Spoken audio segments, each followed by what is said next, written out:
73-годишен жител на Долно Лисиче почина од компликации од западно-нилска треска на инфективна.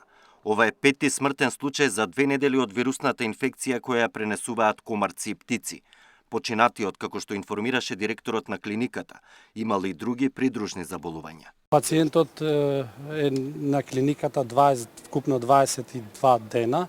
Од почеток на прием беше во изразито тешка состојба и беше сместен во одделот за интензивно лекување и беше на респираторна поддршка, тоест на меаничка вентилација. На инфективната клиника речиси секојдневно примаат пациенти сомнителни на западно-нилска треска.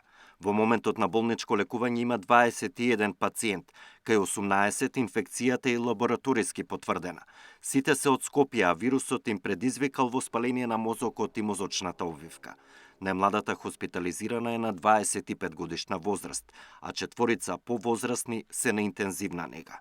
Кај сите овие пациенти кои се хоспитализираат кај нас имаме потврдена акутна воспаление на мозок и мозочни обвивки. Дали се работи за помлад или за постар, кај сите овие пациенти што се хоспитализирани на клиниката е потврдена таа невроинвазивна форма, што го нарекуваме медицински, но помладите пациенти нормално и со текот според сите студии, според сите статистики досегашни кај нас, од нашето искуство, па и во светот, е дека полесно ја поминуваат болеста. До сега 19 пациенти со западно-нилска треска кои биле хоспитализирани на инфективна се излекувани и пуштени се дома. Според последните податоци од Скопскиот центар за јавно здравје, до сега се регистрирани 43 случаи.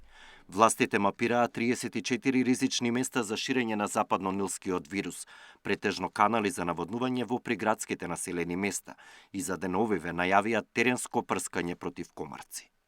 Александар Динев, Сител телевизија.